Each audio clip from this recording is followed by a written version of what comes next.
नमस्कार दोस्तों, स्वागत है आपका और आपके साथ मैं हूं आशिमा त्यागी। दोस्तों, आज जिस खबर की मैं बात करने जा रही हूं, ये कहानी सिर्फ एक मस्जिद, एक प्रधानमंत्री या एक विरोध की घटना भर नहीं है। ये कहानी लोकतंत्र की असली परिभाषा को समझने की है।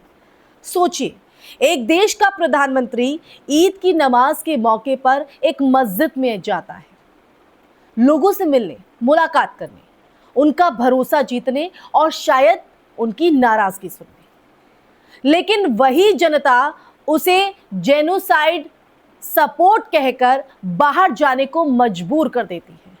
और सबसे बड़ी बात, ना कोई गिरफ्तारी, ना कोई देशद्रोह का मामला, ना कोई दमन। ऑस्ट्रेलिया के प्रधानमंत्री एंथनी अल्बानीज का सिडनी की लाकेम्बा मस्जिद में हुआ ये जो घटनाक्रम है, वो सिर्फ एक विरोध नहीं था, बल्कि लोकतांत्रिक स्पेस की ताकत का प्रदर्शन था। दोस्तों, वहां मौजूद मुस्लिम समुदाय गजा युद्ध में इजरायल को दिए गए समर्थन से नाराज था।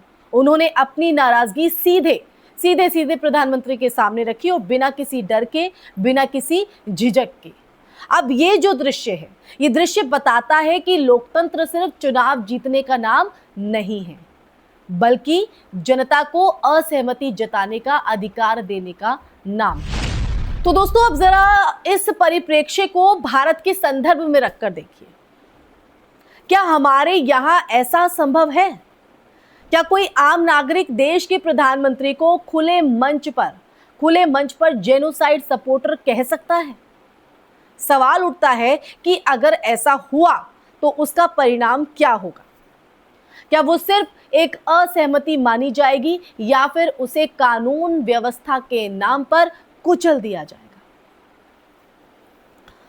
तो भारत में पिछले कुछ सालों में दोस्तों, विरोध की जो प्रकृति है ना, और उसके परिणामों को लेकर कई जो बहसें हैं वो हुई हैं। चाहे वो नागरिकता संशोधन कानून हो, यानी CAA के खिलाफ प्रदर्शन हो, या किसी किसान आंदोलन की बात हो।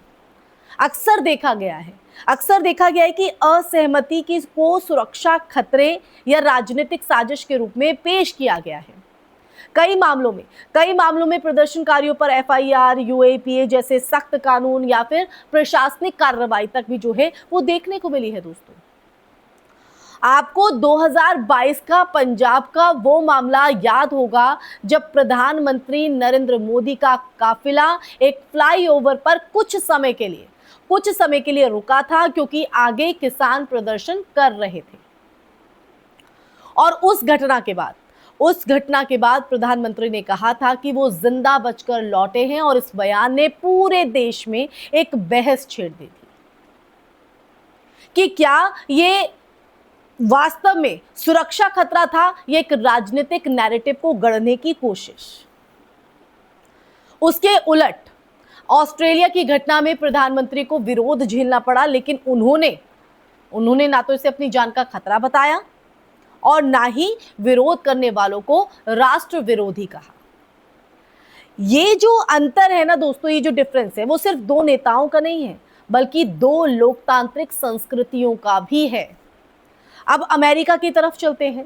डोनाल्ड ट्रंप, जो अपने विवादास्पद बयानों के लिए जाने जाते हैं, आज भी प्रेस कॉन्फ्रेंस में पत्रकारों के तीखे सवालों का वो सामना करते हैं।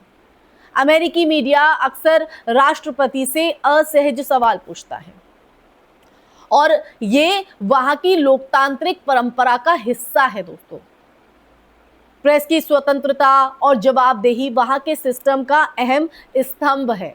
भारत में मीडिया की भूमिका पर भी सवाल उठते रहे। कई आलोचक इस बात को कहते हैं कि मुख्यधारा का एक बड़ा हिस्सा सरकार से सवाल पूछने के बजाय उसकी छवि बनाने में ज्यादा व्यस्त है। बड़े ऑपरेशंस या नीतिगत फैसलों के बाद प्रेस कॉन्फ्रेंस की जो कमी है, वो कमी भी अक्सर चर्चा का विषय बनती है। उदाहरण के तौर पर जब बड़े सैन्य या रणनीतिक ऑपरेशन का दावा किया जाता है, तो जनता को सीधा जो संवाद है वो कम ही कहीं ना कहीं देखने को मिलता है। अब यहां पर एक और महत्वपूर्ण पहलू है, डर का माहौल। क्योंकि लोकतंत्र तब मजबूत होता है दोस्तों जब नागरिक बिना डर के सवाल पूछ सके। अगर असहमति को देशद्रोह, साजिश या अपराध के रूप में देखा जाने लगे तो लोकतंत्र की जो आत्मा है वो अंदर से कमजोर होने लगती है। ऑस्ट्रेलिया की मस्जिद में हुआ विरोध हमें ये सोचने पर मजबूर करता है, कि लोकतंत्र की असली ताकत क्या है, सरकार की शक्ति या जनता की आवाज।